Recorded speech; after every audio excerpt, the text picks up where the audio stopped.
Shalom à tous, que Dieu vous bénisse. C'est le prophète Shalom encore une fois pour une nouvelle vidéo qui, je suis sûr, édifiera quelqu'un. Shalom mon fils. Shalom papa. Quelles sont les bonnes nouvelles d'aujourd'hui? Les nouvelles sont bonnes papa. Ok. Il y a une problématique qui fatigue plusieurs chrétiens en ce moment, selon laquelle Jésus-Christ a tout accompli à la croix. Alors nous ne devons pas bâtir des hôtels ou faire des offrandes ou même payer sa dîme. Est-ce que cette thèse-là tient debout? Est-ce que c'est vraiment concret? C'est une très belle question et je bénis Dieu pour cette belle question et pour celui même qui me l'a présentée. Reçois ta part au nom de Jésus. Amen. On va aller un peu dans la Bible, alléluia, puisque c'est notre grand fondement. Jésus dit aux pharisiens que si vous étiez réellement les fils d'Abraham, vous accomplirez les œuvres d'Abraham. Il dit que lorsqu'Abraham m'a vu, il a vu mon jour, il s'est réjoui. Mais vous, vous voulez me tuer. Vous n'agissez donc pas comme Abraham, mais vous avez pour père le diable. Quelque part d'autre, Jésus nous dit que parce qu'il vient de Dieu, il fait ce qu'il voit son père faire. Il dit, mon père agit jusqu'à présent, moi aussi j'agis. Alors l'action du fils est conditionnée par les actions du père. Selon que le fils vit selon l'instruction de son père. J'établis cette règle déjà pour commencer. Saül a marché sur l'instruction de son père physique, ensuite sur l'instruction de son père spirituel et il a fini comme roi. Alors nous devons apprendre à agir selon les instructions de nos pères. Alléluia. C'est pourquoi Jésus a dit, notre Père qui es aux cieux, que ton nom soit sanctifié, mais aussi que ton règne vienne et que ta volonté soit faite sur la terre comme elle est faite au ciel. Qui accomplit la volonté de Dieu qui est au ciel sur la terre? C'est ceux qui prient le Dieu qui est au ciel mais qui sont eux-mêmes sur la terre. Jésus voulait dire à ses disciples que lorsque vous demandez à votre Père de pouvoir agir en votre faveur, lorsque vous le priez, vous devez, vous qui êtes sur la terre, chercher à accomplir sa volonté sur la terre comme elle est accomplie dans le ciel par les fils de Dieu qui sont auprès de lui. La volonté du Père, les actions du Père, c'est ce qui font la force des chrétiens et d'un vrai fils. Alléluia. Amen.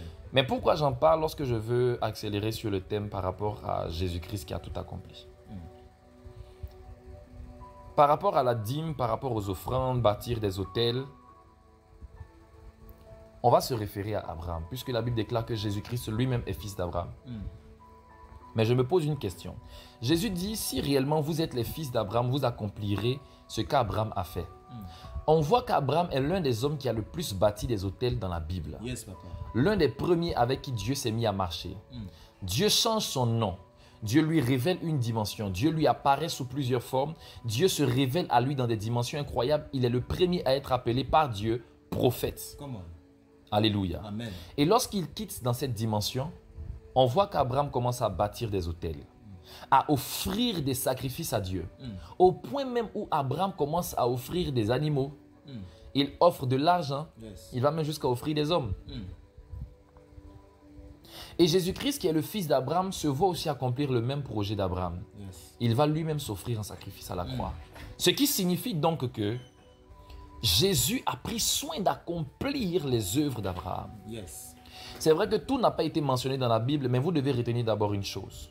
La loi et les prophètes ont été abolis par Jésus-Christ. Par la parole de Dieu.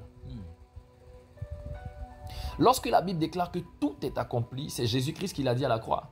Mais qu'est-ce qui a été accompli? Le tout ici concernait quoi? Parce que si tout est accompli, la Bible déclare que le sang de Jésus vient pour nous laver, n'est-ce pas? Donc il ne faut plus te laver. Tu prends le sang, tu t'imbibes de sang, tu es propre, c'est fini, n'est-ce pas? Ou bien? Voilà. Le tout ici concerne quoi? En réalité, la Bible déclare que Jésus-Christ est venu pour accomplir ce qui a été dit de lui dans la loi et dans les prophètes. Et c'est le tout ici. Il dit il a fini d'accomplir tout ce qui était écrit de lui dans la loi et dans les prophètes. Quand il a dit tout est accompli, c'est de ça qu'il parlait. Vérité, papa. Les prophètes, les chrétiens surtout, de cette génération qui ne sont pas profonds dans les Écritures, excusez-moi, sont dans l'extrême par rapport à cette définition-là. Ils disent comme ça que tout est accompli, on ne doit plus faire ceci, on ne doit plus faire cela. Bon, si tu ne dois plus faire des offrandes, des sacrifices, tu ne dois plus jeûner, tu ne ressembles plus à Dieu. Yes. Parce que Dieu lui-même, il a fait une offrande lorsqu'il a offert son Fils. Yes. Et Dieu n'a pas cessé de faire des offrandes sur la terre. Depuis le commencement jusqu'à présent, Dieu n'a pas arrêté de faire des offrandes. Parce que c'est un système qui n'est pas de la loi, mais qui est du domaine de Dieu. Ce que les gens ne savent pas, mon fils, et là je vais ouvrir une parenthèse. Yes, papa. Je veux que les gens puissent me provoquer, on va prêcher des vérités à l'église. Alléluia. Tout, papa. Yes. Il y a 3 mondes qui existent et donc il y a 3 dimensions qui sont respectables. Come on. Il y a le domaine des hommes, dans lequel nous sommes, et d'ailleurs duquel nous sommes le plus conscients. Il y a le domaine des esprits, et il y a le domaine des dieux. Yes.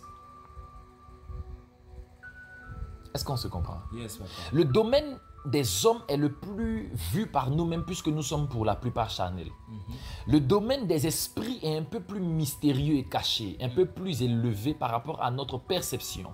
La Bible dit autant les cieux sont élevés au-dessus de la terre, autant mes voix sont élevées au-dessus de vos voix et mes pensées au-dessus de vos pensées. Mais il parle de quelle pensée? Il parle de quelle voix? Yes. Il veut parler en réalité des voix spirituelles et des pensées spirituelles que Dieu s'est établi lorsqu'il a créé les cieux. Yes. Parce que je suis sûr que la distance qui sépare le ciel de la terre ne peut jamais être égale à la distance qui sépare notre intelligence de l'intelligence de Dieu. Yes. Notre pensée de la pensée de Dieu. Dieu, il est infiniment sage et intelligent. Donc ce n'est pas la distance des cieux à la terre qui peut nous séparer de Dieu. Et en métaphore, on ne peut même pas expliquer cela comme ça. On ne peut pas comparer la distance du ciel à la terre par rapport à la distance de nous, notre sagesse, à la sagesse de Dieu. C'est insulter, rabaisser Dieu. Nous ne sommes rien, il est tout. Et lui, son tout englobe tout. Yes. Alléluia. Amen, papa. Voilà. C'est une grosse aberration de penser que Satan est l'ennemi de Dieu. Dites-moi Amen. Amen, papa. Satan n'a jamais été l'ennemi de Dieu. Jamais, jamais, jamais, au grand jamais. Satan n'a pas la carrure, la dimension, le pouvoir nécessaire pour se confronter à Dieu. Jamais. Yes, papa. Il a fallu que Dieu devienne un homme pour que Satan ose l'approcher pour le tenter. Yes. Satan sait qu'il n'est pas sa dimension. La raison pour laquelle lorsque Dieu devient homme, Satan vient le confronter, c'est parce que Dieu sait, et même Satan aussi sait, que la terre a été donnée au Fils de l'homme. Et c'est la terre qui est luttée par Satan et par les hommes. C'est pourquoi lorsque Dieu crée Adam et Ève, Satan vient pour tout faire pour leur voler la clé de domination, Yes. qu'il n'a malheureusement pas pu voler officiellement. Parce que même quand Dieu est venu se révéler à Caïn, il a dit, mais toi, domine sur lui, sur ce péché qui frappe à ta porte. Le pouvoir de domination n'avait pas été ôté à l'homme.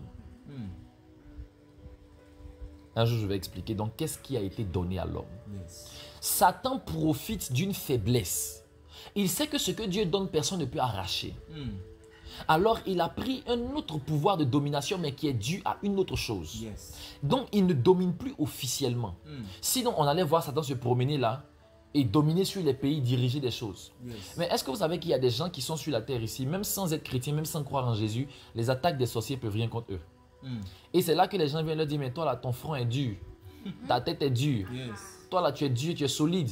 Pourquoi? Parce que l'homme a toujours ce pouvoir de domination en lui. Yes. Oui, laissez-moi vous choquer un peu, mais c'est la vérité. Qu'est-ce que le péché a enlevé? Le péché nous a ôté la vie de Dieu. Cette vie de Dieu-là, c'est elle qui nous donne le pouvoir de vivre comme Dieu sur la terre. Et donc, comme nous avons toujours la domination, donc l'autorité, parce que l'autorité est différente de la puissance. Yes. L'autorité, c'est une accréditation. On est d'accord que tu peux croiser un général qui est mince, qui est court, mais c'est un général, il a toujours l'autorité. Yes. Mais pourtant, un gars qui est plus petit que lui dans son autorité peut le frapper dehors. Vous n'avez jamais vu les policiers qu'on bastonne? Yes. Ils ont l'autorité, mais ils n'ont pas la puissance qu'il faut. Quelle est l'autorité? Un père, il est l'autorité de sa famille. Yes. Mais son fils peut venir être plus riche que lui. Son fils peut être plus fort que lui. Son fils peut être plus grand de taille que lui, plus en forme que lui, plus lourd que lui. Mais c'est quand même lui l'autorité. L'autorité est très différente du pouvoir. L'homme avait l'autorité sans avoir le pouvoir. L'autorité, c'est ta dimension d'autorisation. C'est-à-dire, tu as des autorisations. Tu as la capacité de faire des choses et de pouvoir avoir un niveau. Mais tu peux avoir ce niveau-là, mais sans avoir le contenu. Yes, papa. Ou bien c'est pas ça? C'est vrai, papa. Vérité, papa. Bon, comment je vais expliquer ça simplement?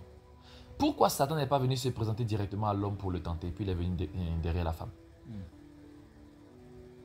Pourquoi même quand le péché a voulu faire tomber Caïn, il a frappé d'abord à la porte?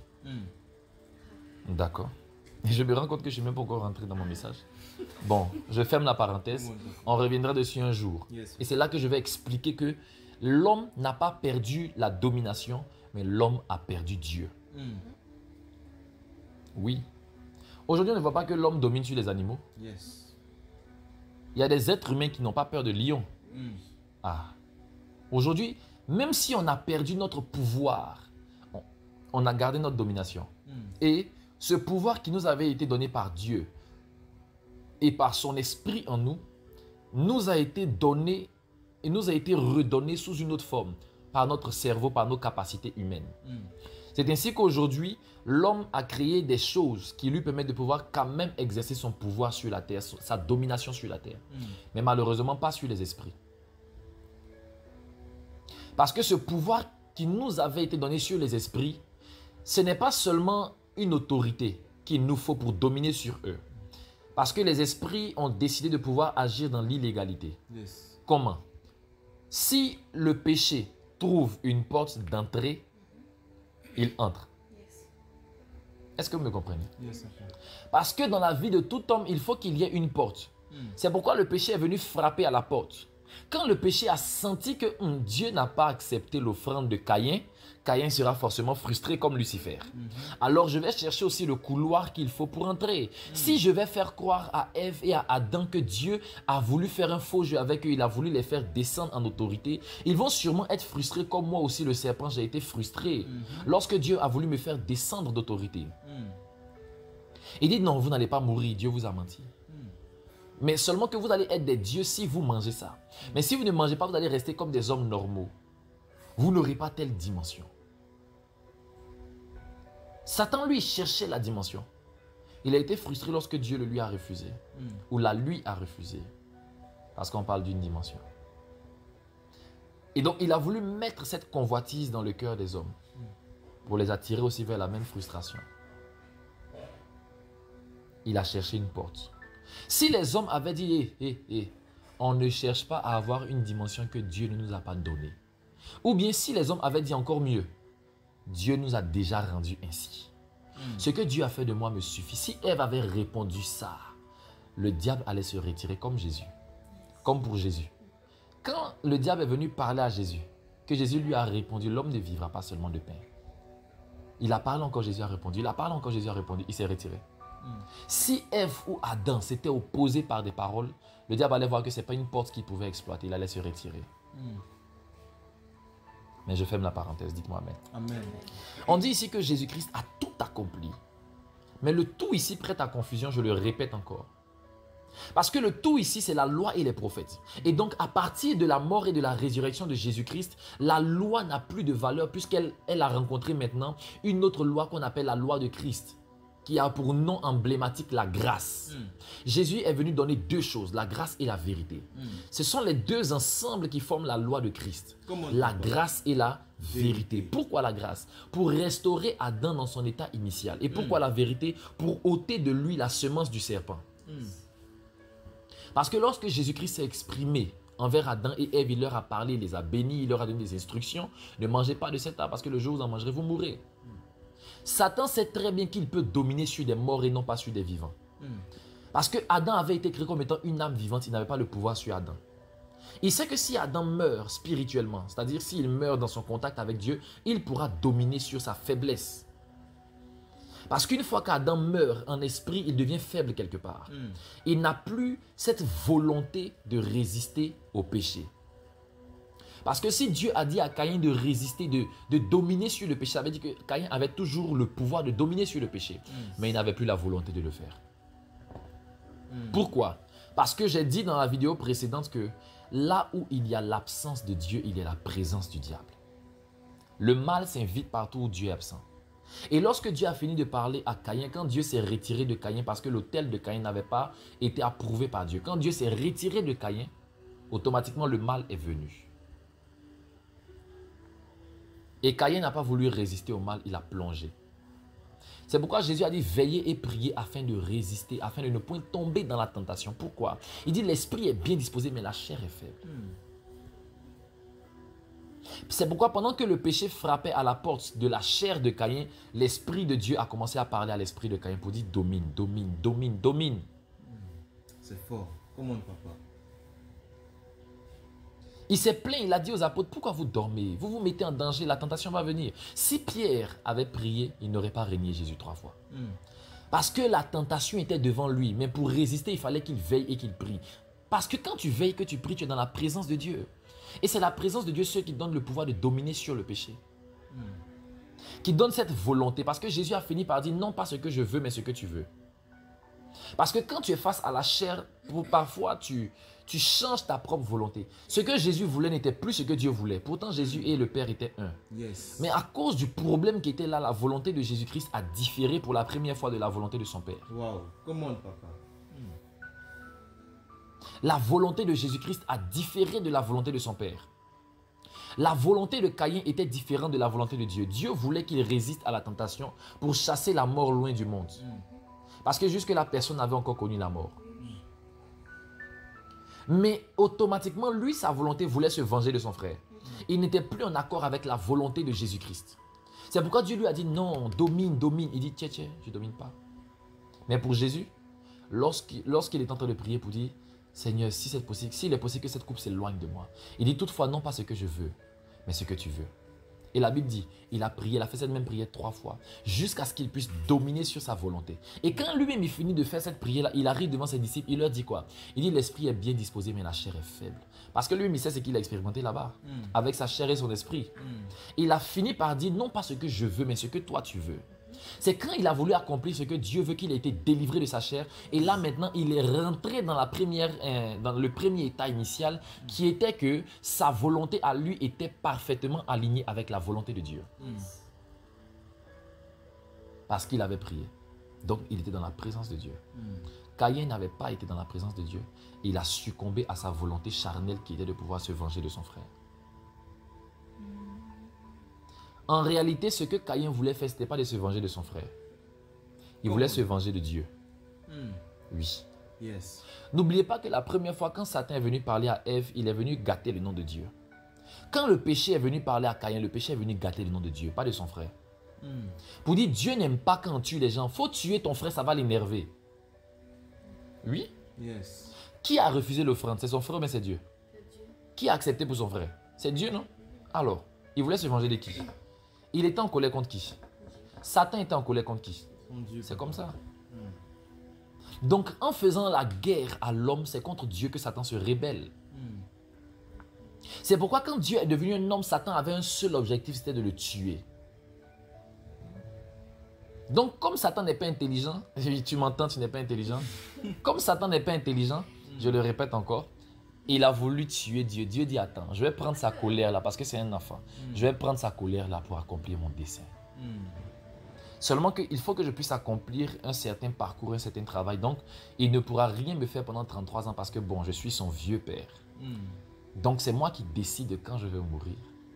C'est moi qui décide de quand est-ce que je vais prendre sa colère pour travailler à mon bien. La Bible dit, quand Dieu approuve les voies d'un homme, il dispose en sa faveur même le cœur de ses ennemis. Dieu peut prendre les flèches de tes ennemis pour en faire tes propulseurs. C'est ainsi que Dieu prend la colère de Satan pour accomplir la destinée salvatrice de l'humanité. Dieu décide de prendre la haine que le diable lui voue secrètement, mais qu'il a mis en l'homme. Dieu dit, bon, je vais prendre la forme de l'homme. Satan dit, mais je vais te tuer. Il dit, justement, il faut me tuer. Mais il faut attendre 33 ans plus tard. Mais Satan dit, non, lui n'est pas prêt. Dès que Jésus est né, Satan est venu. Pourtant, il s'est rappelé que pour l'histoire de Moïse, c'était pareil. On ne tue pas une personne qui a une grande destinée. Parce que Dieu protège la personne. Donc, quand il a voulu tuer le jeune enfant, les anges sont venus pour le bloquer. Il a compris qu'il y avait trop de gardes autour de lui. Il ne pouvait rien lui faire. Il dit, bon, c'est vrai aussi, c'est pas n'importe qui. Donc, je sais où je vais l'avoir. Je vais le faire pécher. C'est là où Satan a commencé à travailler sur ça. Mais je m'écarte du sujet. Il faut que je puisse revenir sur le sujet, c'est très important. Mais je crois que cette introduction a fait du bien à quelqu'un. Jésus a tout accompli. il a accompli ce qui était dit de lui dans la loi et dans les prophètes. Les prophéties. C'est pourquoi même à la croix, on a dit, il a demandé du vinaigre, il a demandé de l'eau plutôt, mais on lui a donné du vinaigre. Parce qu'il fallait que s'accomplisse tel écrit. On dit encore, telle chose s'est passée parce qu'il fallait que s'accomplisse tant.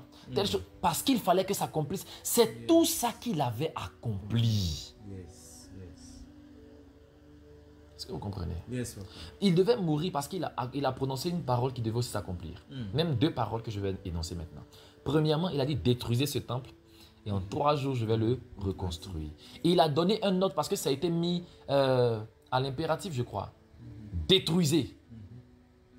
C'est la phrase qui a donné le pouvoir à Satan de pouvoir le tuer. Il dit détruisez ce temple. Il parlait à qui? Il parlait aux Juifs. Qui l'a tué finalement? Ce sont les Juifs. Au travers des Romains, c'est vrai. Mais ce sont les Juifs qui ont fait le coup. Détruisez ce temple. En 3 jours, je vais le reconstruire. Ils ont détruit ce temple. Il l'a reconstruit en 3 jours. Deuxième parole qui avait été énoncée. Il a dit, mais un jour va venir où les morts vont entendre la voix du Fils de l'homme. Du Fils de Dieu, du Fils de l'homme. Il dit, et quand ils entendront sa voix, ils vont revivre. Il fallait qu'ils puissent aller ressusciter les morts. C'est pourquoi il est descendu dans les régions inférieures de la terre pour les ressusciter. C'est pour ça qu'il avait accepté de mourir. Et d'ailleurs, je vais ouvrir une parenthèse et puis je vais rapidement la fermer pour vous donner goût à la prochaine vidéo qui doit venir. Alléluia. Amen. Ce n'est pas le Fils de Dieu qui est mort à la croix, c'était le Père qui est mort à la croix à l'intérieur du Fils. Oui, c'est la mort du Père qui rend valide le testament. Ce n'est pas la mort du Fils. C'est pourquoi à la montagne, lorsque Abraham avait voulu sacrifier son fils Isaac, Dieu lui a dit non, j'ai caché ce mystère. Je n'ai pas voulu que quelqu'un puisse le comprendre. C'est pourquoi je t'ai dit, il faut envoyer Isaac. Mais en réalité, c'est toi, Abraham, qui devais passer sur l'autel. Et Abraham a été symbolisé par le bélier qui est le papa de l'agneau. Il a dit, il ne faut pas, on va tuer l'agneau, tuons le bélier. Parce que c'est quand le bélier va mourir qu'il va donner naissance à toute une génération qui sera comme lui.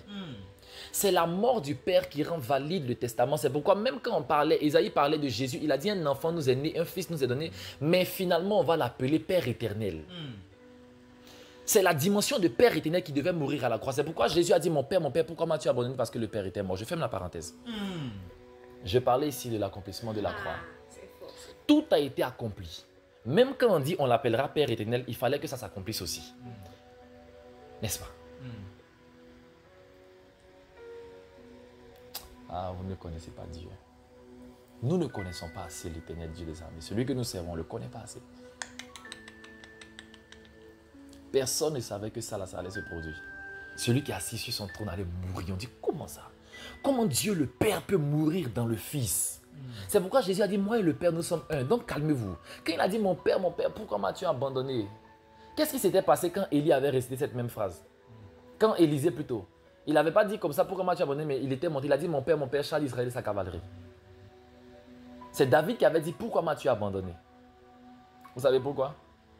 Je vais vous expliquer ça un jour. Un jour, je vais vous expliquer ça. Il fallait que le Père puisse mourir dans le Fils. Ou bien c'est pas ça? Père, en tes mains, je remets mon esprit. Son esprit devait retourner dans l'invisible. Un jour, je vais expliquer ça. Un jour, on va parler des mystères du royaume. Alléluia. Amen. Pour l'instant, je viens répondre à leurs questions. Donnez-moi un bon amen. Amen. Et donc, Abraham rencontre un homme qu'on appelle Melchisédek. Un homme mystérieux. Quand il le rencontre, il lui fait une offrande. On dit, il lui donne la dîme de tout. Abraham était un homme qui était habitué à bâtir des autels et à faire des offrandes selon les autels qu'il bâtissait. Abraham n'était pas sous la loi. Jésus est venu accomplir la loi. Il est venu accomplir la loi. Il n'est pas venu accomplir Abraham. Vous ne comprenez pas? D'accord. Il y avait une loi qui était symbole de l'alliance avec Abraham. Dieu lui avait dit que tous ceux qui étaient sous ta couverture d'alliance devaient se circoncire le 8e jour. Est-ce que vous savez que Jésus lui-même a été circoncis le 8e jour? Mais ce principe est entré dans la loi. Parce que l'alliance qui a été tissée avec Abraham, il y a 2 alliances. Première alliance, c'était une alliance biologique. Cette alliance biologique était symbolisée par la circoncision. Mais il y avait une deuxième alliance, il y avait l'alliance spirituelle qui était motivée par la foi. La Bible dit Abraham a cru et cela lui fut imputé à justice. N'est-ce pas? C'est cette foi-là. Tous ceux qui s'inscrivent dans le même registre de foi sont dans l'alliance spirituelle d'Abraham.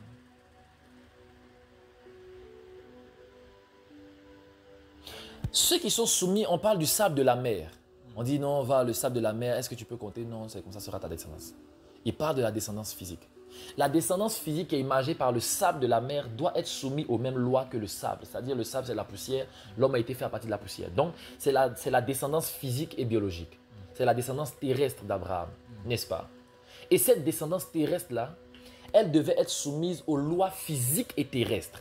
Quel est le signe que la terre demandait pour affirmer l'appartenance, n'est-ce pas, à la lignée d'Abraham, selon l'alliance? Il dit, il faut qu'on puisse avoir une preuve physique. On va parler de circoncision le 8e jour. 8 étant le chiffre de l'alliance. Donc, on va parler de la circoncision le 8e jour. Mais pour ceux qui sont des étoiles, est-ce que les étoiles sont soumises aux lois de la terre? Non.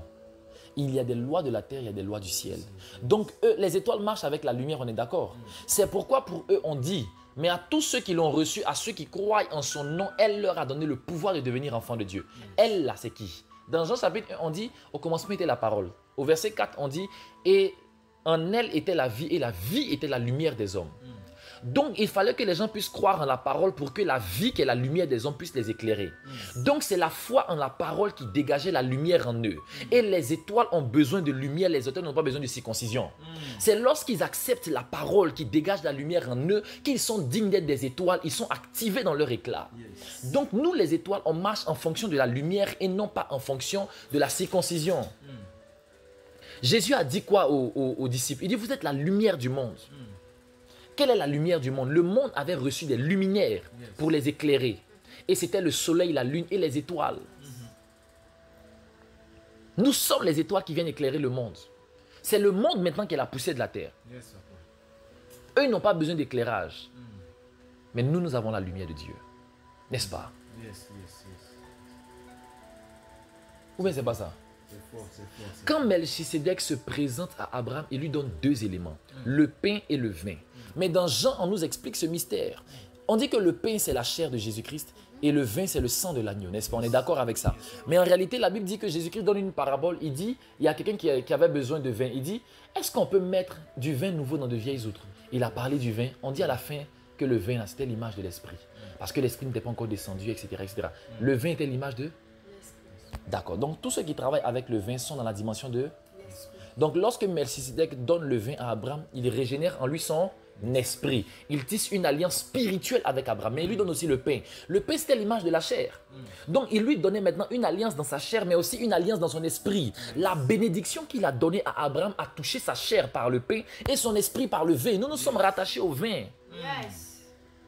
C'est le pain qu'on divise, donc c'est le pain qui a besoin d'être crucifié, la chair a besoin d'être crucifiée. Mais l'esprit a été mis soigneusement entre les mains du Père à la croix. Il dit, entre tes mains je remets mon esprit, parce que ce n'est pas mon esprit qui va venir faire les luttes, non, soigneusement entre les mains du Père. N'est-ce pas? Et donc l'alliance qui a été tissée par Dieu avec nous, c'est une alliance qui touche maintenant à l'esprit, aux choses du vin, aux choses immatérielles. On ne coupe pas le vin, mais on coupe le pain. C'est le pain qui doit être déchiré. C'est la descendance physique et biologique d'Abraham qui doit subir beaucoup de choses, qui a été déchirée, etc.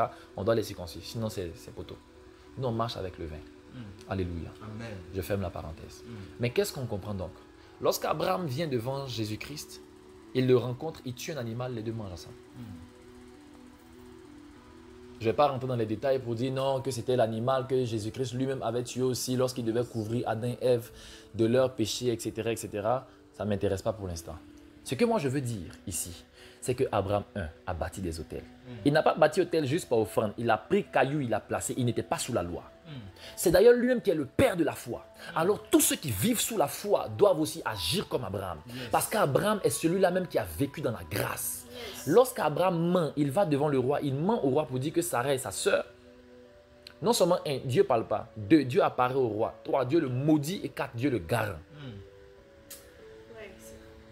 Il n'a même pas blâmé Abraham pour ça. Parce qu'Abraham a recommencé encore deuxième fois après. Il est quitté sur le pharaon, il est parti encore sur Abimelech. Il a fait ça 2 fois, Dieu n'a pas parlé. Dieu a protégé sa femme encore pour mettre dessus. Est-ce que vous comprenez ce que je dis? Et Dieu dit, il est prophète. On dit, mais il m'a menti, il dit, tais-toi, il est prophète. La grâce. Dites-moi amen. Amen. C'est pourquoi Dieu n'a pas blâmé même le péché, le mensonge d'Abraham à cause de la grâce. Ils ont réglé ça entre eux là-bas. Mais il y a des conséquences qu'il a eues sur sa descendance. Parce que Dieu avait tissé avec lui une alliance biologique, comme je l'ai dit, mais aussi une alliance spirituelle. Donc, il fallait que son péché-là puisse retomber aussi sur sa descendance physique et biologique. C'est pourquoi Dieu lui a dit, ils seront en captivité pendant 400 ans. Mais après, je vais les sauver, je vais les délivrer. Est-ce que vous comprenez? Voilà. Abraham a bâti des hôtels. Il a pris cailloux, il a mis, il a égorgé des animaux, il a bâti. Il n'était pas sous la loi. Adam et Ève n'étaient pas sous la loi lorsqu'ils ont appris à leurs enfants à bâtir des hôtels, à sacrifier animal. C'est quand lui-même il a sacrifié animal, là, Dieu a pris. Ils étaient sous la loi? Non. Ça veut dire que bâtir des hôtels là n'est pas compris dans le système de la loi. D'ailleurs, nulle part dans la loi même ils ont dit que tu dois bâtir hôtel. C'est le sacrificateur qui fait, c'est puis il y a longtemps qu'ils ont commencé ça. N'est-ce pas? Voilà. Sinon, on va dire aussi que, comme la loi aussi nous demande de pouvoir veiller sur les commandements, on arrête de suivre les commandements. Tu vas adorer Dieu, tout ça là, c'est venu avec la loi? Non. Ce n'est pas la loi qui nous a appris à adorer Dieu. La loi nous a donné un système établi d'adoration. Mais Dieu, lui, il est au-dessus de ça. Et lorsque Dieu marchait avec Abraham, il ne marchait pas avec Abraham selon la loi. Ce qu'on oublie, c'est que Dieu a donné la loi à la descendance biologique d'Abraham. Parce qu'il comptait faire d'eux une nation. Donc, il fallait une constitution très stricte. Mais lorsque Dieu est venu, il dit non, je change maintenant mon système parce que je veux maintenant donner aux 20 une nation. Il a parlé d'Ecclésia. L'Église n'est pas la nation de Dieu. La nation de Dieu, c'est Sion, la nouvelle Jérusalem. Ça, c'est la nation sainte de Dieu, la ville du grand roi. C'est sur cette base que Dieu va construire sa nation parce que Ecclésia, c'est une ambassade. La véritable nation de Dieu, c'est ce qu'on appelle le royaume des cieux, la grande montagne de Sion. Et donc, Dieu vient maintenant pour créer un système où les ambassadeurs de son royaume, de sa nation, doivent venir recruter des gens pour les envoyer dans sa nation. Il envoie l'Ecclésia, l'Église. Et c'est à partir de l'Église maintenant qu'il installe sa constitution. Aime ton prochain. Si quelqu'un te gifle sur la joue droite, tends l'autre joue. Ce sont là les commandements de la nation divine, basés sur l'amour, sur la foi, sur la sagesse, sur l'humilité, sur l'onction et la démonstration de la puissance de Dieu. Et c'est lorsque tu marches selon les principes du royaume que tu es puissant sur la terre des hommes parce que tu t'inscris maintenant dans la législation et la constitution de ton royaume. Est-ce qu'on est d'accord? Et quelle est maintenant la législation de son royaume? 1. Bâtir des hôtels. Donc déjà ça, vous devez arrêter de croire que non, comme Jésus a tout accompli à la croix, on doit arrêter de bâtir des hôtels. Peut-être le système va changer parce que bâtir des hôtels avec des pierres, là, ce n'est pas forcément obligatoire. Oui, mais c'est biblique. Depuis Adam et Ève, ça a commencé. Dieu n'est pas venu changer ça. Non, il n'est pas venu changer ça. Parce que même la croix est un hôtel. Pourtant, Jésus a dit, si quelqu'un veut me suivre, il doit porter sa croix. La Bible dit, je vous encourage à offrir vos corps en sacrifice. Donc, l'offrande ne s'est pas arrêtée, au contraire, c'est aggravé. On dit maintenant, tu dois offrir même ton corps. Galates 6,6 nous dit que celui à qui on enseigne la parole de Dieu fasse part de tous ses biens à celui qui l'enseigne. Galates, là, c'est dans le Nouveau Testament. On dit, il faut faire part de tous tes biens à celui qui t'enseigne. Pourquoi Dieu a tué Ananias et Saphira? Ils ont voulu jouer avec l'argent de Dieu. Dieu n'aime pas quand on joue avec son argent. Non, comme Jésus est mort et ressuscité, donc c'est fini. Non. Il dit, fais part de tes biens. Fais part de tes biens. Tu joues avec quoi? C'est parce qu'ils ont voulu s'amuser avec les offrandes, comme certains chrétiens aujourd'hui le font. C'est pour ça qu'eux, ils ont perdu la vie. Ils ont blasphémé contre le Saint-Esprit. Dieu n'a pas de problème à ce que tu puisses mettre ton argent à son service. La preuve, Judas existait. Qui était Judas? Qui était Judas? N'est-ce pas celui qui s'occupait de l'argent de Jésus? L'argent là qui était où? Qui donnait l'argent à Jésus puisqu'il avait arrêté le travail des charpentiers qu'il avait 30 ans? Il enlevait l'argent. Ou bien c'était son économie, son épargne? Jamais. La Bible dit dans Luc chapitre 8, verset 2, 3, je crois, qu'il y avait des femmes de grande distinction qui assistaient Jésus de leurs biens. Quand Jésus va, par exemple, ressusciter la fille de Jairus, vous pensez qu'on ne lui fait pas offrande? En ce temps-là, l'offrande était légalisée et Jésus même veillait sur l'offrande. Au point où quand les gens faisaient offrande, Jésus regardait dans le panier. C'est là qu'il a pu dire maintenant que cette femme a donné 2 pièces d'argent. Ce n'était pas parole de connaissance. Il regardait dedans.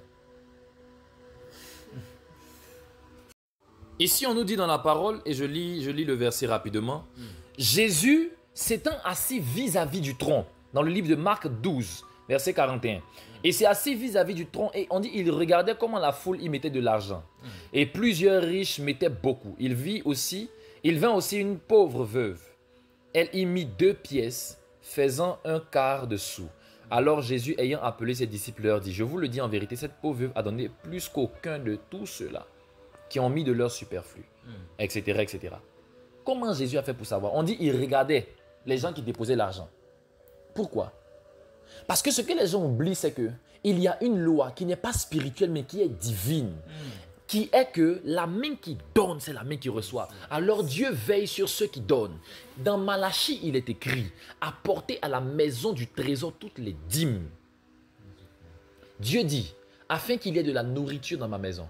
Ça veut dire quoi? Que lorsque Dieu parle des dîmes et des offrandes, il parle de comment vous allez prendre soin de ceux qu'il vous a envoyés pour votre propre bien. Il dit, afin qu'il y ait de la nourriture dans ma maison. Ça veut dire quoi? Ce que les gens oublient, c'est que la loi imposait aux gens de venir apporter la dîme et les offrandes, etc. pour nourrir les Lévites.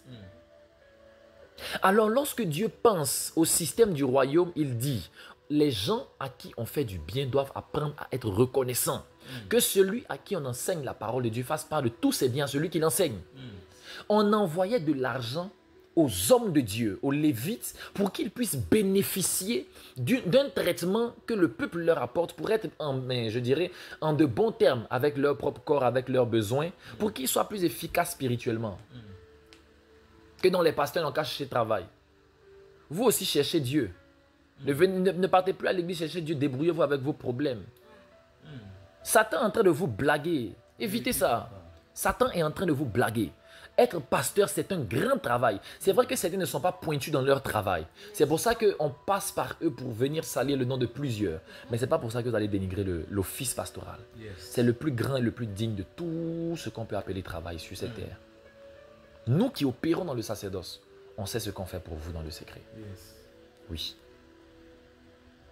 Alors, premièrement, le système de l'offrande est basé sur l'amour. Apprenez à donner et aimer donner. La mort et la résurrection de Jésus n'a pas empêché aux hommes, surtout aux chrétiens, de faire des offrandes. Non. Qui aujourd'hui prospère dans le monde? Ce n'est pas les Juifs et les Arabes. Mais vous savez à quel point ils donnent? Dans leur mosquée, dans leur synagogue, ils ont l'art de donner. Et ils sont devant.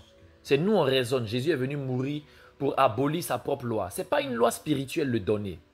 Parce que depuis Adam et Ève, ils ont commencé à faire offrande. Ça veut dire que l'offrande ne dépendait pas de la loi. Donc lorsque Dieu vient pour abolir la loi, il n'abolit pas l'offrande. L'offrande existait depuis Adam et Ève, depuis Caïn et Abel, depuis les gens jusqu'à Noé. Parce que Noé, même lorsqu'il est sorti de l'arche, il est venu faire une offrande en bâtissant un autel. L'offrande est transgénérationnelle. L'offrande existait avant le système de la loi. La loi est venue par Moïse, nous dit la parole dans Jean chapitre 1. La loi est venue par Moïse. Mais la grâce et la vérité sont venues par Jésus. Maintenant, la question, Jésus est venu quand? Vous pensez que Jésus est venu quand Marie a accouché?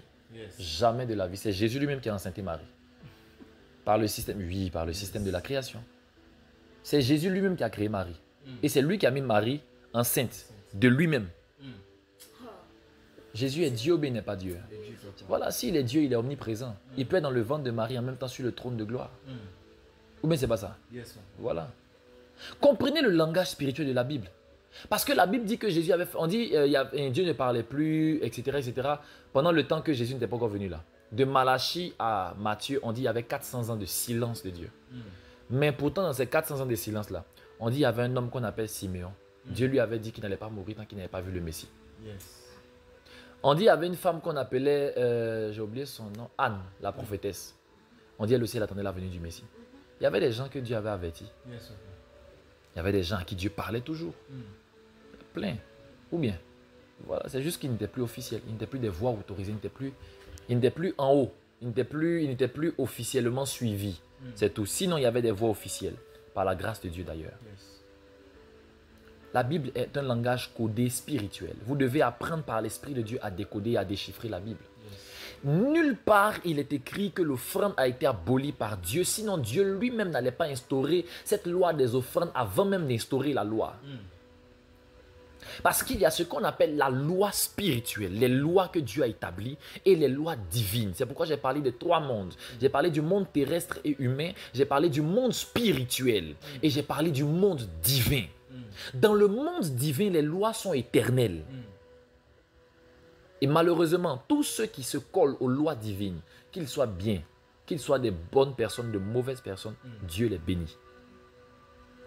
La Bible dit, il fait lever son soleil sur les justes et sur les injustes, et il fait pleuvoir sur les bons et sur les méchants. Pourtant, son soleil, on parle du soleil de justice. Sa pluie, on parle de la pluie de l'abondance. Ou encore la pluie de bénédiction. Dieu bénit même les injustes, s'ils respectent les principes. Il ne les approuve pas, mais il peut les bénir, même les protéger, parce que Dieu aime sa création. Oui. Est-ce que toi qui es chrétien, qui as donné ta vie à Jésus, tu ne pêches pas? Ceux qui sont païens, ils ne pêchent pas. Vous tous vous péchez. Ou bien c'est pas ça? Voilà. Et Dieu sait que ce n'est pas vous-même, mais c'est le péché en vous qui n'aime pas. Lorsqu'on dit que Dieu n'aime pas le pécheur, et Dieu aime le pécheur, mais il n'aime pas le péché, on ne comprend pas. On se dit que le péché, c'est ce que fait le pécheur. Le péché, ce n'est pas ce que fait le pécheur.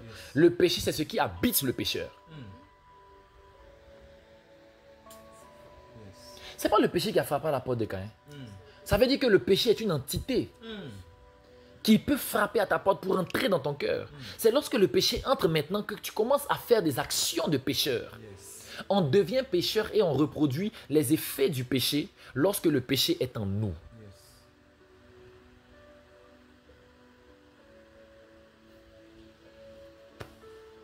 La Bible déclare que Jésus-Christ a vaincu la loi du péché et de la mort. N'est-ce pas? Parce que le péché aussi a aussi des lois. Un jour, on va y revenir. Dites-moi Amen. Amen. Voilà. Ce que moi je veux expliquer ici, c'est que ni les offrandes, ni les autels, ni même la dîme n'ont été instaurés par Moïse. Ce sont des anciennes lois spirituelles et divines qui ont été installées et instaurées par Dieu lui-même. La Bible déclare qu'aussi longtemps que la terre et le ciel existent, la loi de la semaille et de la moisson ne sera pas abolie. Ça veut dire que la loi de la semaille et de la moisson ne dépend pas de Dieu, de son sacrifice sur la terre ici, qu'il est mort à la croix, etc. La semaille et la moisson, c'est quoi? C'est pas l'alliance de la terre, non, quand tu plantes, ça pousse. Non, puisque la Bible même dit, dans les paraboles de Jésus-Christ, que le semeur est sorti pour semer. Et quand il a semé dans la bonne terre, ça a produit des résultats. Jésus n'est jamais venu abolir cette loi. Jamais. Et si ça marche sur la terre, ça marche aussi dans le ciel. Celui qui sème, on dit que celui qui sème avec l'âme moissonnera avec chant d'allégresse. Et d'ailleurs, je vais vous choquer avec un verset que Dieu vient de mettre dans mon esprit. Est-ce que vous savez que la Bible dit dans le Nouveau Testament, au travers de Paul, je crois dans le livre des Corinthiens, la Bible dit, il dit que celui qui sème peu moissonnera peu et celui qui sème abondamment moissonnera abondamment. Il ne parlait pas des bonnes actions. Il parlait de l'argent. C'est Paul qui a dit, il dit parce que vous vous apprêtez à donner, mais ne donnez pas de votre superflu. Parce qu'il est dit dans la parole que celui qui sème peu, moissonnera peu, celui qui sème abondamment, moissonnera abondamment. Parce que la loi de la semaille et de la moisson n'a pas été abolie par le sacrifice de Jésus-Christ à la croix. C'est une aberration diabolique. C'est Satan qui est venu mettre ça dans le cœur des êtres humains, qui sont aussi malheureusement naïfs. Qu'est-ce que je suis en train de dire? Quand tu es chrétien, c'est là même que tu dois semer de ton maximum. N'est-ce pas? Jésus dit, si quelqu'un vient faire son offrande et qu'il se souvient qu'il a quelque chose dans son cœur, ou bien quelqu'un a quelque chose dans son cœur contre lui, il n'a qu'à partir réparer. Jésus parlait de quoi? Offrande. Si tu pars faire ton offrande et que tu te souviens que quelqu'un a quelque chose dans son cœur contre toi, va régler. Parce qu'il n'a pas dit qu'il faut retenir ton offrande. Il dit qu'il faut le laisser, il ne faut pas changer ta vie sur la route. Laisse ton offrande. Il ne faut pas dire non, il a pris ça vous faire transporter. Non, Dieu n'aime pas ça. Laisse ton offrande là. Ce que les gens ignorent, c'est que, je le répète encore, il y a les lois de Moïse et il y a les lois spirituelles qui viennent de Dieu directement. La loi de Moïse, c'est vrai qu'elle vient de Dieu. Même si c'est vrai que dans Galates, on dit qu'elle a été transmise par des anges. Mais je ferme la parenthèse rapidement. La loi de Moïse, c'est vrai qu'elle vient de Dieu, mais pour une constitution bien précise. Quand Jésus-Christ arrive, il dit, c'est vrai que votre loi dit ceci, mais moi je vous dis. Le même qu'il installe là, c'est pour dire quoi? Je vous annonce quelque chose de supérieur. Il dit, mais moi je vous dis, aimez vos ennemis. La loi n'a pas demandé ça. Là, il est venu abolir ça. Œil pour œil, dent pour dent. Dieu dit non, laissez ça. Œil pour cœur, dent pour cœur. N'est-ce pas? Quelqu'un te fait du mal, tu l'aimes. Il te fait du mal, tu l'aimes. Il te fait du mal, tu l'aimes. C'est ce que Jésus attend de nous. Et c'est ça même qui est l'évangile réel et véritable. Et la Bible nous dit ici que lorsque tu sèmes peu, tu moissonnes peu. C'est Paul, apôtre de Jésus-Christ, lui-même qui se fait appeler l'apôtre de la grâce. Celui qui est venu pour prêcher la grâce nous dit que quand tu sèmes peu, tu moissonnes peu et que c'est Dieu lui-même qui a installé cette loi. Ce n'est pas une loi qui dépend du sacrifice de Jésus-Christ, puisque Jésus-Christ lui-même, il est venu s'aimer son fils pour moissonner des fils. Alors si son sacrifice annule cette loi, il ne peut plus lui-même moissonner après son sacrifice. Pourtant, lorsqu'il il est venu s'aimer sa chair, son fils dans la terre, il a moissonné des fils à la Pentecôte et jusqu'à présent, il continue de les moissonner. Ce qui signifie que cette loi de sémaille et de moisson ne peut s'arrêter et ne peut être abolie. N'est-ce pas? Ne vous y trompez pas, on ne se moque pas de Dieu. Ce que l'on sème, il le moissonnera aussi, nous dit la parole de Dieu.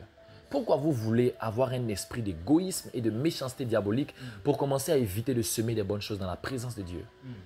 Qui vous a dit que la semence, de l'argent même?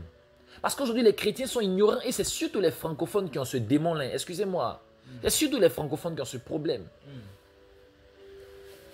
S'aimer, c'est un problème. Je le dis souvent et je le dis avec fierté. Dans ma vie, j'ai semé près de 20 téléphones portables. Notamment des iPhones. Plus de 10 iPhones. J'ai semé près de 20 téléphones dans ma vie.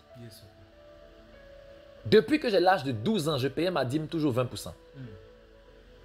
Non, depuis l'âge de 12 ans, j'ai commencé à payer ma dîme. C'est à partir de 15 ans que j'ai commencé à payer 20%. 14 ans, 15 ans, 20% j'ai commencé. Jusqu'à présent, maintenant, ça peut aller jusqu'à 30%, souvent même 40%. Vous savez pourquoi je fais ça? Parce que je sais que le royaume des cieux est basé sur des lois. Oui. Celui qui sème peu, moissonne peu. Celui qui sème abondamment, moissonne abondamment. Non, on ne doit pas payer sa dîme. La dîme est une institution de Dieu. Abraham a payé sa dîme. Tu es fils d'Abraham, agis comme Abraham. N'est-ce pas? Si tu es fils d'Abraham, agis comme Abraham. Vous pensez que quand Jésus-Christ vient pour nourrir plus de 5000 personnes et pas une seule fois, il le fait? Pourquoi Jésus fait ça? Il est en train de bâtir un hôtel. Ah d'accord. Tous les merci de ces différentes personnes, et même regardez son miracle. Il finit de nourrir toute cette foule-là. Et quand on finit ça, on remplit 12 paniers. Pourquoi 12 paniers? Parce qu'il avait 12 disciples. Il fallait que chacun d'eux puisse manger aussi. Parce que ceux qui ont partagé doivent aussi manger. Vous comprenez? C'est comme ça que ça marche. Vous comprenez un peu? Et lorsque tu agis dans ce système-là, Jésus pense toujours à ses disciples. Il pense toujours à ses disciples. C'est pourquoi même quand ils ont mangé, il y a eu des restes. Il leur a dit, allez ramasser les restes, je vais vous montrer quelque chose. Et quand il leur a demandé d'aller ramasser les restes, ils se sont rendus compte que ça fait 12 paniers pour nous 12. Il dit, ok. Parce qu'en réalité, quand Jésus-Christ opère un miracle, il s'attend à ce que le retour de ce miracle-là puisse nourrir ses serviteurs. Oui. Arrêtez cet esprit où Dieu opère des miracles dans ta vie, tu ne penses pas à faire des offrandes. Arrêtez-moi ça. Toi, tu as besoin d'argent. Si tout de suite on dit on va prier pour l'argent, tu seras heureux qu'on prie pour l'argent. Mais pourquoi tu ne veux pas aussi donner de l'argent à celui qui a prié pour que toi tu puisses avoir l'argent? Lui il n'est pas intelligent, c'est ça? Toi tu es plus intelligent que lui. C'est toi qui sais ce qu'on fait avec l'argent. Arrêtez-moi ça. Aujourd'hui, il y a des hommes de Dieu qui sont obligés de se jeter corps, âme et esprit dans les affaires. Plein même, ce n'est pas leur appel réellement. Mais ils se jettent dedans. Pourquoi? Parce que la nécessité impose qu'ils le fassent. Ils ont besoin d'argent. Les fidèles sont devenus de plus en plus méchants. Un fidèle ne trouve plus normal de venir semer son salaire à Dieu et de s'attendre à Dieu maintenant pour la suite. C'est le pasteur qui va bouffer. Mais tu veux que ce soit Dieu qui bouffe? Pourquoi ce n'est pas Dieu qui prie pour toi directement? Pourquoi ce n'est pas Dieu qui fait ta délivrance? Que ce démon quitte la francophonie au nom de Jésus. C'est quoi ces esprits bizarres? Quand tu as problème, c'est le pasteur qui prie pour toi. Quand tu es béni, c'est Dieu qui n'a qu'à bouffer. Vous savez quoi? Écoutez-moi très bien. Je vais vous donner un secret. Dieu vit au travers de ses serviteurs. Oui. Il dit si quelqu'un reçoit un juste, en sa qualité de juste, il recevra une récompense de juste. Mais il dit si quelqu'un reçoit un prophète, ça veut dire qu'il établit lui-même une nuance entre le juste et le prophète. On n'est pas même chose. On n'est pas même chose. Non. C'est pas ça? Yes. Jésus dit si quelqu'un reçoit un juste, et puis juste après, il dit si quelqu'un reçoit un prophète. Ça veut dire, il y a une différence entre recevoir un juste et recevoir un prophète. Nous marchons avec des alliances. La Bible dit le Dieu des esprits des prophètes a envoyé son nom. Ça veut dire qu'il peut être le père des chrétiens, mais il est en même temps le père des chrétiens que nous sommes, mais en même temps le Dieu des esprits des prophètes que nous sommes. Nous ne marchons pas simplement, nous avons des alliances que vous ne maîtrisez pas. Vous ne devez pas prendre un homme de Dieu pour votre camarade, quels que soient ses défauts, vous devez le sacraliser. Oui. Vous devez le sacraliser. Évitez de raisonner avec des hommes de Dieu.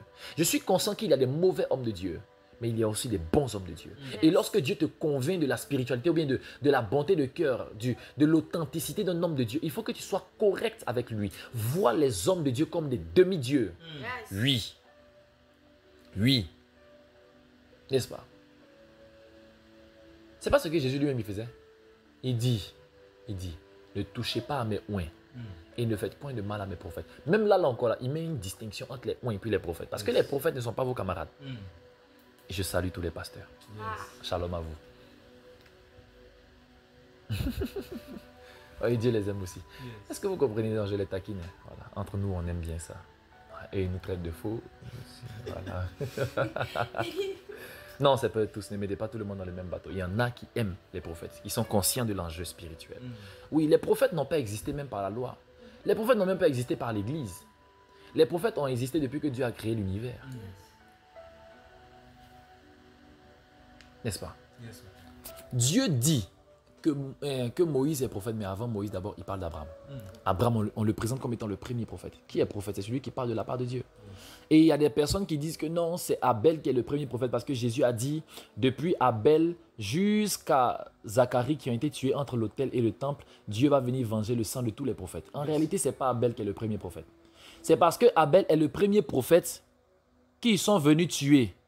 Ils ont versé le sang d'Abel. Donc Jésus dit il va venger le sang de tous les prophètes depuis Abel. Puisque c'est lui qui est le premier prophète à avoir connu son sang versé. Ça ne veut pas dire que c'est lui qui est le premier prophète. Parce que Adam était le premier prophète. Dieu ne peut pas créer l'univers, l'humanité, sans créer un prophète qui va le diriger. Ça n'existe pas. Lorsque Dieu crée l'homme parfait, il le crée prophète. Même la femme parfaite, était une prophétesse. Ses yeux étaient ouverts. Elle a causé avec un animal, ça vous effraie pas un peu? Ah d'accord. La Bible dit quand elle a vu le fruit, elle a vu qu'il était bon et il était agréable à la vue et précieux pour ouvrir l'intelligence. Elle a fait le scanner du fruit. Elle a vu qu'à l'intérieur du fruit, il y avait des capacités pour ouvrir l'intelligence. C'est la Bible qui dit que Ève a vu. C'est avec quel œil toi tu fais pour voir les vitamines qui sont à l'intérieur d'un fruit? Elle avait les yeux spirituels. En réalité, Ève était prophétesse. Parce que même quand le serpent est venu, il dit Dieu a-t-il réellement dit ceci? Elle est venue pour retranscrire ce que Dieu avait dit. Un prophète, c'est un porte-parole. Elle a porté la parole de Dieu dans les oreilles du serpent. Elle a agi comme prophétesse parce que Ève était prophétesse. Les deux ont entendu la voix de Dieu, ils ont fui. Pourquoi? Ils ont reconnu la voix de Dieu parce qu'ils sont prophètes, ils entendent la voix de Dieu. Ils parlent de la part de Dieu, ils agissent selon la volonté de Dieu. C'est ça un prophète. Adam et Ève étaient des prophètes. Quand ils sortent du jardin, ils vont maintenant pour commencer à faire une chose. Ils vont pour enseigner à leurs enfants comment bâtir des autels.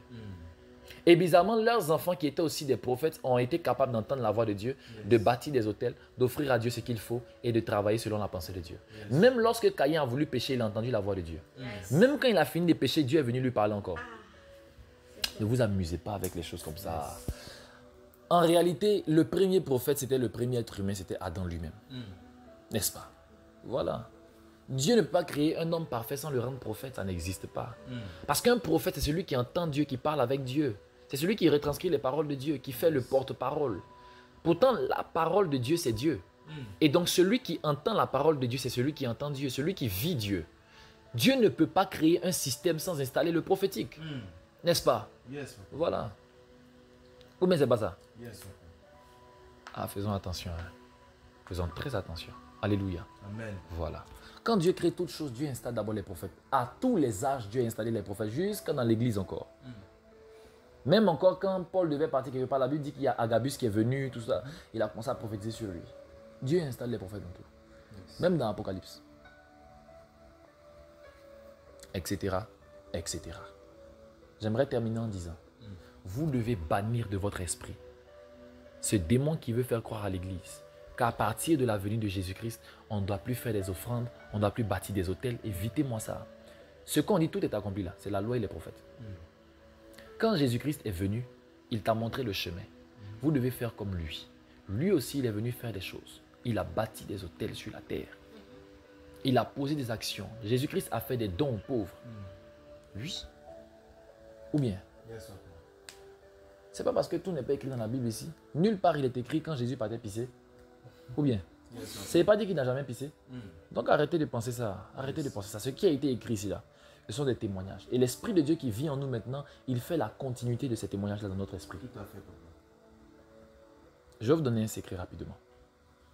Je vais vous donner un secret. J'ai déjà posé la question même au début. Judas avait quel rôle? Il tenait la caisse de Jésus. Ça veut dire que le ministère de Jésus-Christ marchait avec l'argent. Il avait besoin d'argent. Quand il marchait de lieu en lieu, là, il avait besoin d'argent. Même quand les disciples sont venus, Jésus a dit nourrissez-les vous-même. Ils ont pensé automatiquement qu'il allait prendre l'argent dans la caisse pour nourrir de pain et de poisson plus de 5000 personnes. Même si c'est un pain à 5 francs, c'est beaucoup d'argent quand même. N'est-ce pas? Aïe. Attendez. Il y avait 5000 personnes. 5000 personnes dans ce temps-là. On précise que c'était des hommes sans compter les femmes et les enfants. Donc il y avait minimum 10 000 personnes. Déjà même les gens ont fait des petites statistiques. On dit bon, les hommes, les femmes sont toujours plus nombreuses que les hommes dans les réunions de prière. Et les enfants aussi sont plus nombreux que les hommes. Donc on peut dire qu'il y avait minimum 15 à 20 000 personnes. Jésus dit, ils n'ont qu'à nourrir eux-mêmes 20 000 personnes. Et les gens pensent à enlever l'argent dans la caisse. Ça veut dire qu'il y avait assez d'argent dans la caisse. Ou bien, Judas volait dans la caisse, les gens ne se rendaient même pas compte. C'est trop. Vous savez, tous les miracles que Jésus faisait là, les gens décaissaient dans son ministère. Parce qu'on sait que l'argent là, c'est important pour un ministère. Eux tous ne travaillent pas. L'argent qui était où? Les 13, Jésus et ses 12 disciples, ils ne travaillaient pas. L'argent qui était où? Les gens faisaient des offrandes. Et en Israël, il y avait plusieurs types d'offrandes qui étaient installées. C'est ce qui est le secret de leur prospérité. Il y avait les offrandes qu'on envoie aux hommes de Dieu, les offrandes qu'on envoie pour les pauvres, les offrandes qu'on envoie à tel truc. Et il y avait une liste d'offrandes qu'ils devaient faire. Mais malgré ça, ils étaient très prospères. La Bible dit que ceux qui étaient riches là, ils mettaient des fortunes dans le tronc. Juste un culte ordinaire, eux ils mettaient fortune. Ça veut dire, les gens pouvaient venir comme ça au culte, ils mettent 1 million dans la caisse, dans le panier d'offrandes. Et plusieurs ont mis 1 million. Elle est venue, elle a juste mis 2 gros. Pour ceux qui ne sont pas ivoiriens, 2 gros, c'est 2 pièces de 25. C'est ça, non? Voilà. Ce mot aussi, je ne suis pas totalement ivoirien. On est spirituel. Donc, les gens viennent, ils mettent des fortunes dans le tronc. Elle aimait seulement ce qu'elle a de peu. Les Juifs sont très puissants et il y a longtemps qu'ils ont commencé. Vous avez vu Abraham, Isaac, Jacob. Mais qu'est-ce qui était le secret de leur force? Ils ont sémé vachement. Oui. Lorsque Melchisédek reçoit l'argent de la part d'Abraham, il le bénit. Quand il a béni, Abraham a donné la dîme de tout. Vous savez pourquoi Abraham a fait ça? Il voulait sceller la bénédiction. Oui. On dit il a été béni, Melchisédek l'a béni, etc. Il a béni par le Dieu très haut, etc., etc. Et on dit après, Abraham lui donna la dîme de tout. Il a voulu sceller la bénédiction en lui faisant une offrande financière. Vous devez apprendre à donner l'argent à Dieu. Soyez intelligent. Quand tu donnes l'argent à Dieu, Dieu te le redonne au centuple. Lorsqu'un homme de Dieu bénit ton offrande, ça déclenche quelque chose dans le monde spirituel que tu n'imagines même pas. Ayez peur de croire en cette bêtise qui dit que non, depuis que Jésus-Christ est mort ressuscité, on ne paye plus la dîme. C'est des aberrations. C'est très faux, c'est très faux, c'est très faux. C'est très faux. C'est très faux. Jésus lui-même, il était la dîme de la création. Dîme, c'est prémisse. Prémisse, en réalité, chez les Hébreux, selon l'origine, c'est le premier-né de ton argent. Jésus-Christ était le premier-né des morts. Il était même le premier-né de la création de Dieu et il était même le premier-né parmi les fils de Dieu. Jésus est venu mourir à la croix comme étant la dîme de l'humanité. C'est fort. Jésus ne peut pas abolir une loi qu'il a lui-même établie pour sauver les hommes. Quelle est cette loi-là? Celui qui sème doit absolument moissonner. Donc, il est venu s'aimer sa propre vie sur la terre pour moissonner la vie de tous ceux qui vont croire en lui. Donc, si sa mort et sa résurrection annulent la loi de la semaille et de la moisson et qu'on ne doit plus faire des offrandes, on ne pourra plus nous-mêmes aussi être sauvés. Parce que cette loi ne pourra plus agir en notre faveur. Il y a des lois spirituelles que Dieu a engagées pour s'assurer que les hommes seront sauvés. Un jour, on va parler peut-être de ça. On va parler de ça aussi un jour. Lorsque Dieu bâtit les autels, la croix était un autel réellement. La croix était un autel. Yes, Papa. Il a fallu que son sang verse. Mais pas seulement son sang, il a fallu aussi que son eau verse. Yes. L'eau qui était à l'intérieur de lui devait verser. Le sang qui était à l'intérieur de lui aussi devait verser. Parce que les deux devaient rendre témoignage. Dans 1 Jean, on dit 3 choses rendent témoignage. L'esprit, l'eau et le sang. Et les 3 sont d'accord. Ça veut dire que sur la terre, sur l'autel de la terre, il fallait enregistrer des témoignages de Jésus-Christ lui-même. Mais ce n'était pas des témoignages que la bouche pouvait donner. Il fallait que l'eau et le sang puissent parler. Ça veut dire que Jésus lui-même a accepté que l'eau qui était à l'intérieur de lui et le sang qui était aussi l'image du vin puissent rendre témoignage. Pourtant, ça aussi, c'est dans l'Ancien Testament, c'est dans la loi. Ou bien, Yes, Papa. dans Osée, on dit « Et les cieux exauceront la terre va exaucer le vin, le blé et l'huile. Et les 3 vont exaucer Israël. » Si on dit que le vin va être exaucé par la terre, ça veut dire que le vin a prié la terre. Yes. Et la parenthèse est fermée. Tout ça pour vous dire que lorsqu'aujourd'hui les chrétiens s'imaginent que comme on dit tout est accompli à la croix, nous ne devons pas faire bâtir des hôtels avec notre argent, c'est un moyen de pouvoir garder son propre argent. C'est un moyen de pouvoir économiser sa chose. C'est juste une méchanceté voilée. Voilà. Les hommes de Dieu n'ont pas besoin de notre argent. Voilà. Amen ou pas amen? Amen, Papa. D'accord. Vous n'avez pas besoin aussi de notre onction. Dieu a établi ce troc-là dans l'univers. Il a dit, les Lévites vont travailler pour votre propre bien, mais vous aussi, vous allez leur apporter toujours vos revenus, la dîme de vos revenus, pour qu'il y ait de la nourriture dans ma maison. Dieu veut veiller sur ceux qui sont dans sa maison. Le miracle de la multiplication des pains, à la fin, Dieu s'est assuré qu'il y ait 12 paniers pour ses 12 disciples. Dieu veut toujours se rassurer qu'il y ait de la nourriture dans sa maison. C'était les 5 pains et les 2 poissons du jeûne Yes. qui ont aussi nourri les disciples. Évitez ça. Non, évitez ça. Vous pensez que c'était le seul qui avait la nourriture sur lui? C'est le jeune seulement qui avait la nourriture. Sûrement que c'est le seul qui a voulu donner. Yes. Évitez ça. Évitez ça. N'agissez pas comme les gens du monde. Même les gens du monde, ils comprennent ça. Et les autres religions, eux, ils étudient ça. On dit, si tu donnes à des mendiants, ça te fait des points. Il y a des gens qui appellent ça sarka, etc. Quand tu fais l'aumône, l'ange a dit à Corneille, tes prières et tes aumônes sont montées vers Dieu. C'est dans le Nouveau Testament. C'est dans le Nouveau Testament, mais ces aumônes ont parlé. Ces aumônes, c'est quoi? C'est quand tu donnes aux pauvres. Ça veut dire que l'argent que tu as décaissé, là, ça a parlé pour toi devant Dieu. Nous, on est prophètes, on connaît des choses spirituelles. Je disais quelque part à quelqu'un, et je n'ai pas peur de le dire, même si vous voulez combattre après, bon, combattez. La vérité va venir un jour, vous allez comprendre, vous allez nous dire merci. L'offrande parle. À 2 reprises, j'ai entendu la voix d'une offrande me parler. Oui. Une fois, c'était ici au salon, je suis en train de prier pour mes enfants. Il y a une de mes filles qui a fait une offrande. Quand j'ai touché l'offrande a commencé à me parler. J'ai entendu clairement dans mon oreille.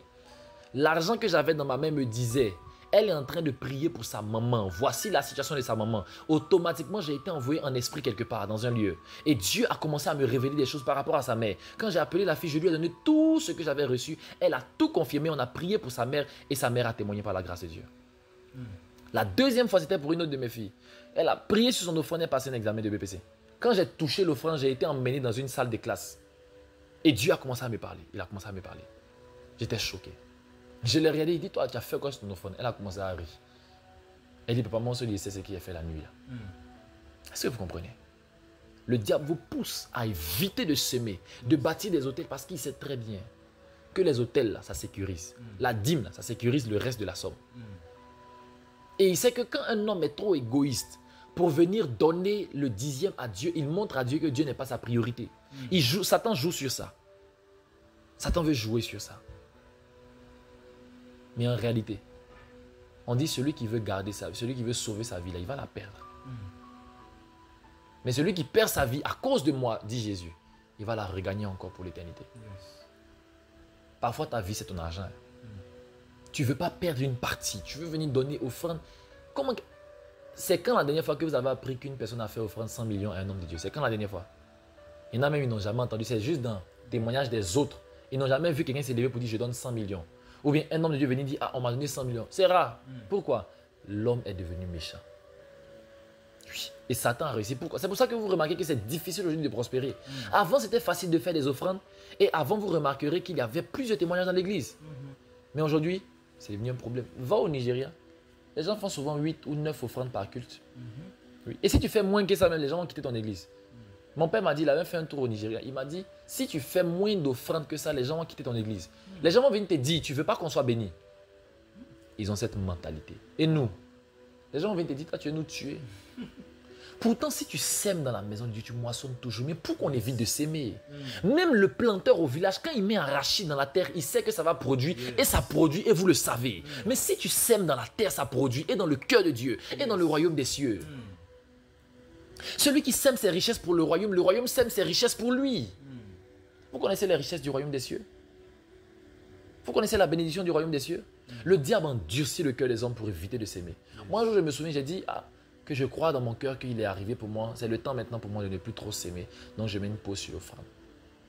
Le temps de galère qui m'a chicoté, ça n'a même pas duré 3 semaines. J'ai dit non, je retourne faire offrande. J'ai pris l'argent que j'avais sur moi. J'ai commencé à s'aimer chez les hommes de Dieu. J'ai pris à s'aimer. Et je fais ça naturellement. Mes enfants savent qu'ils ont peur de me faire cadeau parce qu'on sait que ça là, un jour l'autre il va s'aimer.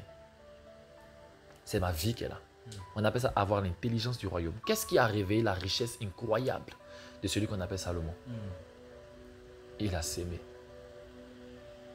Il a s'aimé. Sa semence a ouvert le ciel. D'accord. Si vous pensez que le ciel était fermé par la loi, vous avez menti. Le ciel n'est pas fermé par la loi. La loi n'influence pas le ciel. Il n'a pas semé parce que c'était une offrande de loi. Jamais. La loi n'a jamais dit que si tu veux que le ciel s'ouvre, il faut s'aimer. C'est dans Malachie, longtemps après la venue de Salomon, qu'ils ont dit ça là-bas. Apportez à la maison du trésor. Vous allez voir maintenant si pour vous, je ne vais pas ouvrir le ciel. Souvent, le ciel est fermé parce que tu ne donnes pas. Il dit, afin qu'il y ait de la nourriture dans ma maison. Pourquoi toi, tu ne veux pas qu'il y ait de la nourriture dans la maison de Dieu? Ça fait quand toi, tu donnes une offrande, pas d'abord même pour être béni, mais pour nourrir l'homme de Dieu. Les gens sont devenus méchants. Les gens sont devenus méchants. Celui qui vous prêche, ce n'est pas pour vous enrichir que je vous prêche la parole. C'est Dieu qui bénit. Et Dieu peut prendre des païens qui seront plus intelligents que certains chrétiens pour venir s'aimer des grosses sommes dans les églises. D'ailleurs, c'est la plupart des choses qui se font. Si ce n'est pas les païens, c'est les musulmans. Demandez aux grands hommes de Dieu. La plupart de ceux qui décaissent des millions, des milliards dans leur ministère, ce sont des musulmans mais des païens. Demandez-leur. Ils vont vous expliquer. Parce que quoi? Les chrétiens n'ont pas cette mentalité du royaume. Est-ce que vous comprenez? C'est comme ça que ça marche. Et moi, je veux que vous puissiez avoir le cœur qu'il faut pour cela. Que Dieu vous bénisse abondamment. Et que l'esprit de révélation vous habite et vous anime. Amen. Je bénis votre journée, je bénis votre semaine. Dans le nom puissant de Jésus-Christ. Amen. Amen.